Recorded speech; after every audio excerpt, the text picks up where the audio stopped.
نہ کوئی اصول ہے نہ کوئی دین دھرم ہے. پیسے ہی اصول ہے، اقتدار ہی ان کا دین دھرم ہے. اس کے لیے وہ دل بدل سکتے ہیں، اس کے لیے وہ کسی بھی نچلی سطح پر جا سکتے ہیں. عوام کی صورتحال یہ ہے کہ جب الیکشن کا موقع آتا ہے تو اصولوں کی بنیاد پر ووٹ نہیں دیا کرتے.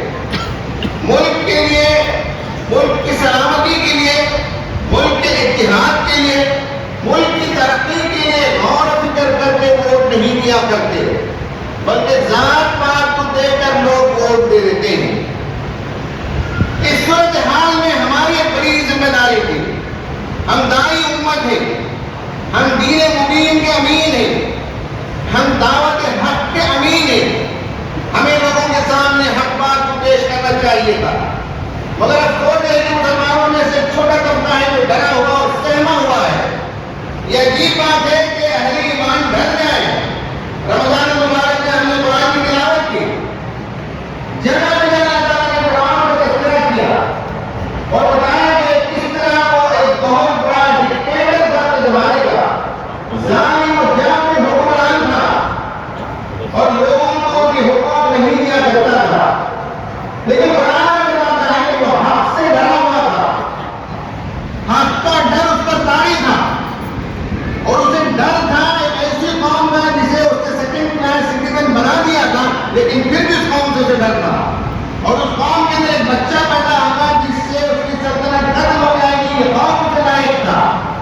اور جب کوئی آدمی خوف کا شکار ہوتا ہے، پینک ہو جاتا ہے، تو وہ غلط سلط اقدامات کرنے لگتا ہے. موسیٰ علیہ السلام دعوت دے کر پہنچے تو حق پر اسے انکار کیا، اس لیے کہ فرعون کو کبھی حق پسند نہیں آتا. اسلام عدل و انصاف کی دعوت دیتا ہے، فرعون کا شیوا ہوتا ہے ظلم کرنا.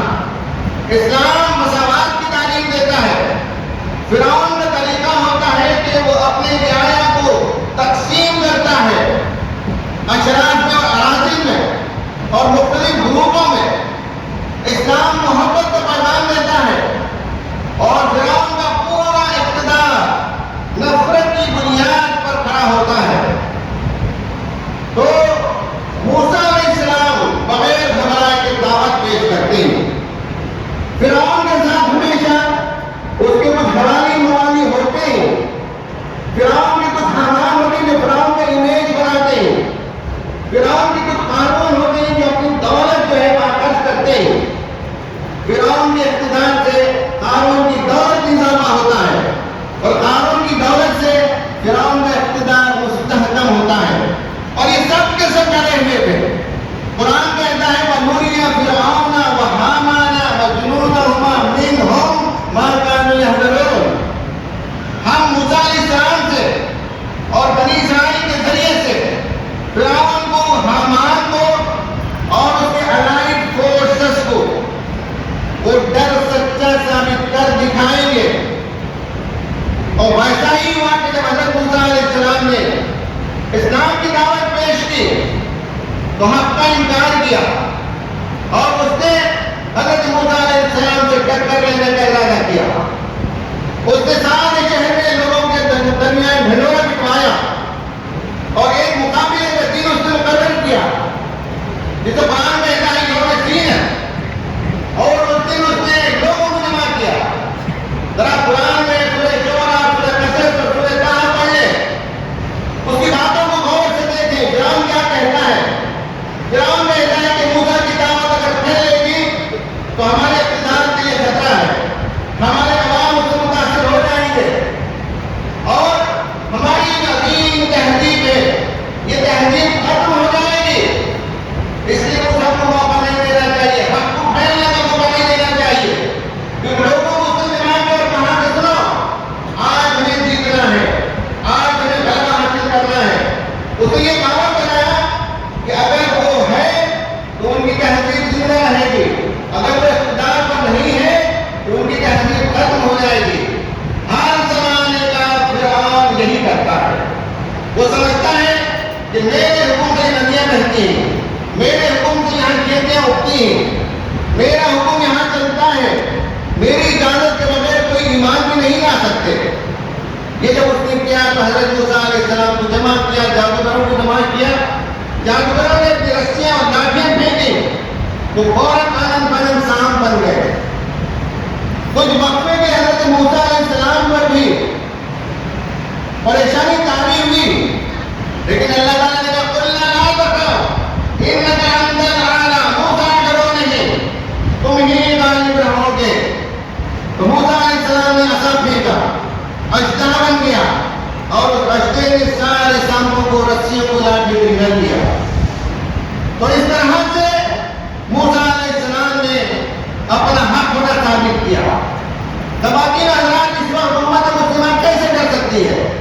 آپ کے پاس عصائے موسیٰ ہے، آپ کے پاس قرآن مجید ہے، آپ کے پاس حق کا پیغام ہے، آپ اس ملک کے لوگوں کے سامنے پیغام رکھیں گے کہ اسلام امن کا مذہب ہے، اسلام ملک کی تعمیر و ترقی میں رول پلے کر سکتا ہے، اسلام انسانوں کے درمیان مساوات کو چاہتا ہے اور اسلام بین المذاہب پیغام چاہتا ہے، اسلام سب کی بھلائی چاہتا ہے۔ یہ پیغام آج ہمیں دینے کی ضرورت ہے اور آج ہمیں بتانے کی ضرورت ہے کہ ووٹ ایک امپورٹنٹ آئٹم ہے مسلمانوں کی زندگی میں، وہ ایک امانت ہے، وہ ایک ذمہ داری ہے، اور یاد رکھیں کہ ووٹ کے سلسلے میں قیامت کے دن آپ سے سوال کیا جائے گا۔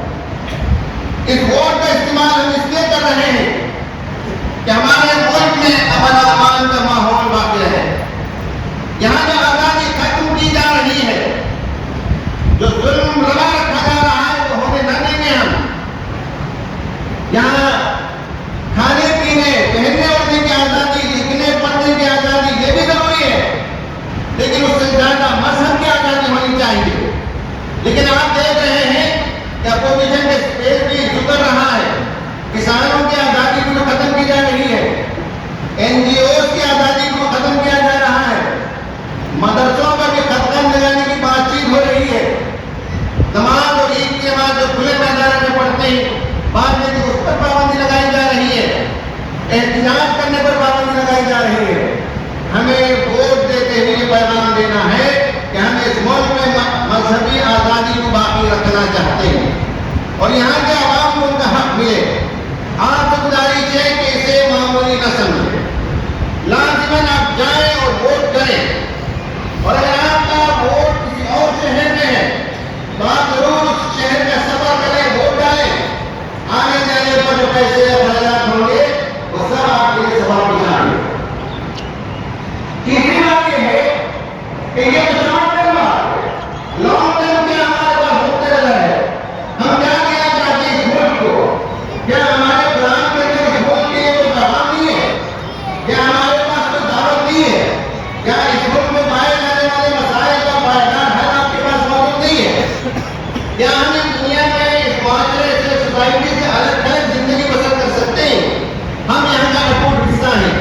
نبی صلی اللہ علیہ وسلم نے کشتی کی مثال دی اور کہا کہ کشتی میں اوپر اور نیچے دو فلوش ہوتے ہیں، دو ڈیک کے لوگ ہیں، اور لوئر ڈیک کے لوگ اگر پانی لینے کے لیے بار بار اوپر آتے ہیں اور اوپر کے ڈیک والے منع کر دیتے ہیں تو نیچے اگر چھید کریں گے کشتی میں تو نچلی سطح کے لوگ بھی ڈوبیں گے اور اوپری سطح کے لوگ بھی ڈوبیں گے۔